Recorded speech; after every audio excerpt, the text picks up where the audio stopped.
Hello everyone, hope you all are doing great. This is advocate Bindu Dhabai, Rajasthan high court Jaipur bench. आज हम बात करने वाले एक नई वैकेंसी है, लीगल वैकेंसी है और काफ़ी अच्छी वैकेंसी आई है यहाँ पे। जो है pension fund regulatory and development authority, एक जो डिपार्टमेंट है यहाँ पे ये वैकेंसी है वो आपको दिखाई गई है। आप इसकी ऑफिशियल वेबसाइट में जाते हैं तो आपको ये जो वैकेंसी इसकी अपडेट मिल जाएगी। बाकी इसमें क्या कैसे करना है वो आगे मैं बता दूंगी। आज हम बात करेंगे कि ये जो वैकेंसी है एक्चुअली में ये होती क्या है, प्लस इसमें एग्जामिनेशंस कैसे होते हैं, इंटरव्यू कैसे होता है या नहीं होता है, सिलेक्शन कैसे होता है, वो सारी चीज़ें रहेगी। और क्या आप यहाँ पे एज एन लो ग्रेजुएट या तो मांगा है या तो फिर एक्सपीरियंस मांगा है वह रहेगा। एज कितनी होनी चाहिए, सैलरी यहाँ पे कितनी मिलती है, क्या ये परमानेंट जॉब होती है, बहुत सारी चीज़ें रहती है, बहुत सारे सवाल है। इससे पहले हम सारी चीज़ें यहाँ पे करेंगे। बात कर लेते सबसे पहले कि इसके फॉर्म कब से चालू हो रहे हैं। तो देखिए, सबसे इम्पोर्टेंट चीज़ होती है कि कोई भी वैकेंसी हमारे सामने आती है तो ज़रूरी है कि उसकी लास्ट डेट में काफ़ी समय होना चाहिए, ताकि हम उस जो भी वैकेंसी है पर्टिकुलर उस वैकेंसी के बारे में अच्छे से जान ले, उसके पुराने पेपर भी देख ले। हमें लगना चाहिए कि हाँ, ये जो चीज़ है ये मेरे लिए है, मैं इसको अटैम्प्ट कर सकती हूँ। तभी आप उस एप्लीकेशन फॉर्म को फिल करिए। और तो चलिए शुरुआत कर लेते हैं। तो 2 जुलाई से इसके फॉर्म जो है ओपन होंगे। पोस्ट क्या आई है, तो असिस्टेंट मैनेजर है जिसकी पोस्ट आई है। लीगल डिपार्टमेंट की हम यहाँ पे बात कर रहे हैं। और बाकी इसके ऑफिशियल वेबसाइट पे अगर आप जाते हैं, जो जिसको हम PFRDA इसको शॉर्ट में बोल सकते हैं अदर, और जो है pension fund regulatory and development authority की वेबसाइट है, वहाँ पे जाने के बाद में डायरेक्ट आपको करियर ऑप्शन में जाना है। और करियर ऑप्शन में जब आप जाते हैं तो यह जो वैकेंसी है असिस्टेंट मैनेजर की, ये आपके सामने ये जो PDF है ओपन हो जाएगा।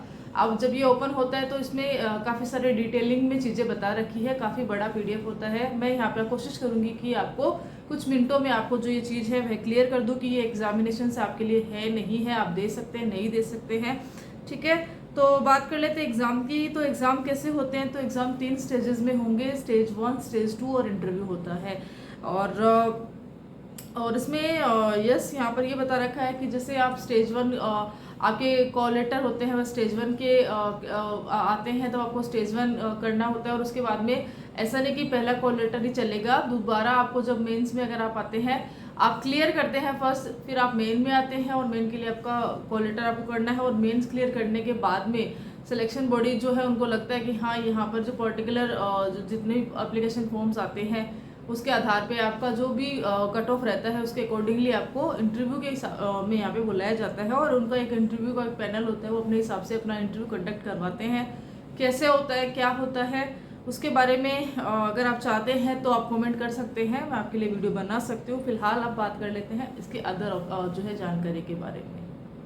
ओके, तो जैसा कि मैंने कहा कि फेज़ 1 होता है, फेज़ 2 होता है, इंटरव्यू होता है। और हाँ, कॉल लेटर यहाँ पे जो आप एप्लीकेशन फॉर्म फिल करते हैं तब आप अपने नंबर डालते हैं, अपने व्हाट्सअप नंबर रहते हैं, ईमेल आईडी डालते हैं। उन दोनों में भी अब जो फर्दर इन्फॉर्मेशन होती है रिगार्डिंग ये जो वैकेंसी है उसके रिगार्डिंग आपके सामने रहेगी, आपको इन्फॉर्म कर दिया जाएगा। और अदरवाइज उन्होंने ये भी कहा है कि भाई आप जो है रेगुलर वे में आप कोशिश करिए, अगर आपने फॉर्म डाल ही दिया है तो आप जो इनकी वेबसाइट पर जो चेक करते रहिएगा। अब बात कर लेते हैं इसकी डेट एग्जामिनेशंस कब है। तो यहाँ पर उन्होंने डेट की एग्जामिनेशंस भी जो है डिक्लेयर कर दी है, अनाउंस कर दी है। 1 जुलाई से जो है ये अपना भरना शुरू हो जाएगा इनके एप्लीकेशन फॉर्म। और उसके बाद में इनकी जो फेज़ 1 जो है ऑनलाइन एग्जामिनेशंस रहेगी वह रहेगी 6 सितंबर 2025 को, जो कि सैटरडे रहेगा उस दिन। और जो दूसरा रहेगा वह रहेगा 6 अक्टूबर 2025 को। 1 महीने का पूरा गैप यहाँ पे मिल रहा है दोनों एग्जामिनेशंस के बीच में। और इंटरव्यू की डेट है नहीं, इंटरव्यू की डेट डिपेंड करेगी कि ये जो मेंस का जब रिजल्ट आता है उसके बाद में वो विदिन 1 वीक और लास्ट जो 10-12 दिन में ये अपना इंटरव्यू भी कंडक्ट करवा लेते हैं।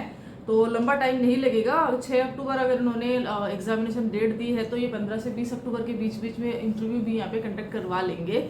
ओके, अब बात कर लेते हैं यहाँ पे कि एग्जामिनेशंस कैसे होंगे। तो MCQs भी होंगे यहाँ पे और डिस्क्रिप्टिव भी रहेगा। और सैलरी कितनी रहती है, तो सैलरी 85,000 मिलती है। और हाँ, यहाँ पर काफ़ी सारे आपको अलाउंसेस भी मिलेंगे, मेडिकल का भी रहेगा, HRA का भी रहेगा, अदर अलाउंसेस भी काफ़ी सारे यहाँ पे बता के रखे हैं, एजुकेशन है, इंश्योरेंस है, तो वो आप जो है जब आप PDF देखते हैं उसमें आप देख सकते हैं, ताकि आपको ज़्यादा क्लैरिटी वहाँ से रहेगी। ओके, अब यहाँ पे दो चीज़ इंपॉर्टेंट है, वह रहता है कि यहाँ पे पोस्ट कितनी आई है। तो यहाँ पर अलग अलग कैटेगरीज बनाई गई है, कैटेगरी के हिसाब से यहाँ पे जो है पोस्ट बताई गई है। तो यहाँ पे स्टार्टिंग में आप जब आप देखते हैं लीगल में, जहाँ पर कि आपकी एजुकेशन क्वालिफिकेशन के अकॉर्डिंगली आप पोस्ट देखते हैं, तो वहाँ पे जनरल बताया जाएगा, जनरल कैटेगरी। तो वहाँ पे 10 पोस्ट निकली है और उन 10 पोस्ट को आप फिल कर सकते हैं। और दूसरा यहाँ पे नीचे उसी लाइन में नीचे आप जाते हैं तो वहाँ पर भी जनरल का रहता है। तो वहाँ पे 2 पोस्ट है जहाँ पे LLB मांगा गया है और उस हिसाब से है, तो ये रहेगा। और असिस्टेंट मैनेजर का ही रहता है, और इसमें क्या रहता है, कैसा रहता है, आप जो है PDF में देख सकते हैं। बाकी पोर्शन मैंने चीज़ बताई। अब हाँ, क्वेश्चन ये भी आता है कि भाई अब जैसे मान के चलिए कि मुझे ये फॉर्म फिल करना है और मैं यहाँ पे जनरल कैटेगरी में ये फॉर्म फिल कर रही हूँ, तो 10 पोस्ट में से मैंने एक उस पोस्ट में मैंने किया है। तो अब क्या मैं नीचे जो 2 पोस्ट है क्या उसके लिए भी अप्लाई कर सकता हूँ या कर सकती हूँ? डेफिनेटली आप जो है यहाँ पे अप्लाई कर सकते हैं। बट एक ये चीज़ ध्यान रखनी है कि अगर हमने जो है जनरल वो कैटेगरी आपको मेंशन करनी है वहाँ पे, वो आप देखेंगे तो आपको इजीली पता चल जाएगा। तो आप कैटेगरी आप मेंशन करोगे, उसके बाद में आप फॉर्म फिल करोगे और उसके बाद में आप जो है पर्टिकुलर फीस जो है वह दे दोगे। अब जब दोबारा अगर आपको करना है दूसरा ये जो पोस्ट के लिए, तो आप दोबारा फीस दे के दोबारा उसको जो है सबमिट करवाओगे।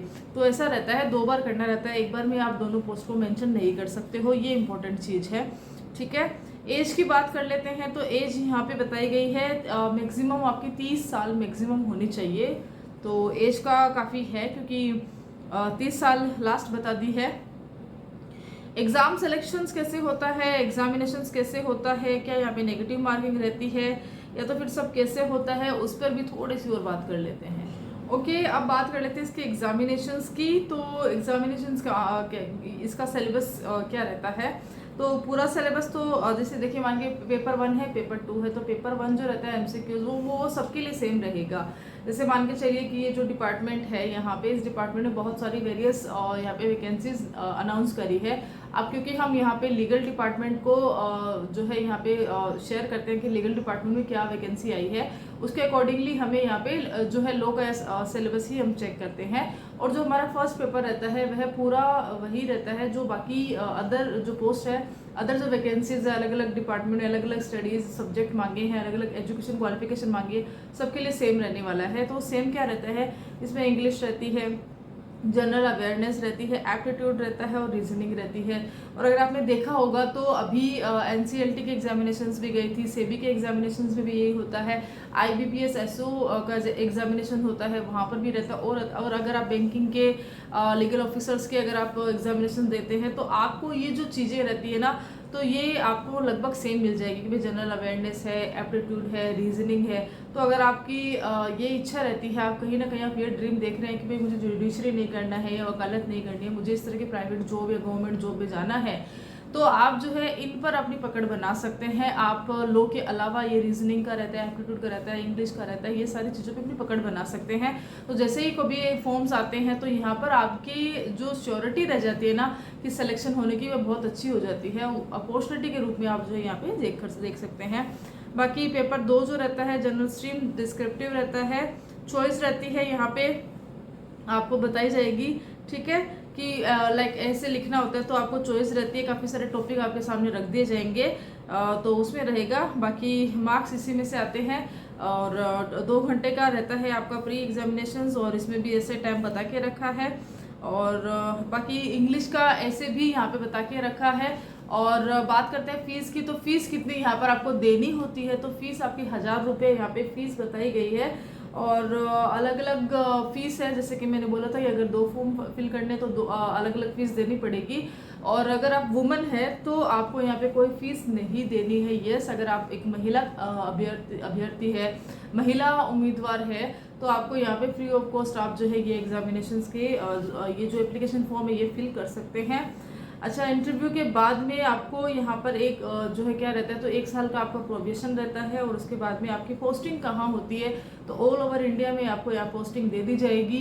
क्योंकि जो है ये पेंशन डिपार्टमेंट का रहता है, तो आपको ऑल ओवर इंडिया मिल सकती है। एग्ज़ाम सेंटर भी यहाँ पे बता के रखे, काफ़ी सारे, आई थिंक 10-12 एग्ज़ाम सेंटर है, तो आप उनको भी जाके चेक कीजिएगा कि आप जो है कौन से एग्ज़ाम सेंटर को चूज़ करते हैं जब ये आप एग्जामिनेशन देने जाएंगे। तो मोटा मोटी मैंने यहाँ पे बताने की कोशिश करी है कि जो डिपार्टमेंट है यहाँ पर एक अच्छी वैकेंसी आई है, तो आप जो है, अच्छा सबसे इम्पोर्टेंट चीज़ तो मैं आपको बताने भूल गई कि भाई अब अगर आप ये फॉर्म फिल करते हैं तो आपकी एजुकेशन क्वालिफिकेशन क्या चाहिए होगी। तो यहाँ पे जो है आपके सामने LLB ही मांगा है, और इसमें क्या मांगा है, तो यस यस यस, यहाँ पे इस जो नोटिफिकेशन हमारे सामने है इस वक्त मैं इस नोटिफिकेशन को देख रही हूँ, तो यहाँ पर एजुकेशन क्वालिफिकेशन में आपके लिए लो में आपके लिए LLB ही मांगा है। ये कोई एक्सपीरियंस यहाँ पे अभी तक है नहीं। अगर कुछ भी अगर दिखता है आप तो मैं आपको कमेंट करूँगी। नहीं, हाँ, तो अच्छी वैकेंसी है, आप जाके चेक कीजिए, डेफिनेटली बढ़िया है। और ज़्यादा लंबा सिलेबस यहाँ पे लीगल का भी नहीं होता है, कुछ कंपनी के एक्ट्स रहते हैं, कुछ कॉन्ट्रैक्ट पे रहते हैं, और कुछ चीज़ें रहती हैं सिलेबस में रहता है। ऑल्दो इसके बारे में जो है अगर कुछ मुझे दिखता है सिलेबस वगैरह का कुछ अलग से, तो मैं वीडियो बनाऊंगी। बाकी ये वाला वीडियो है, होपफुली आपको अच्छा लगा होगा। Till then thank you so much.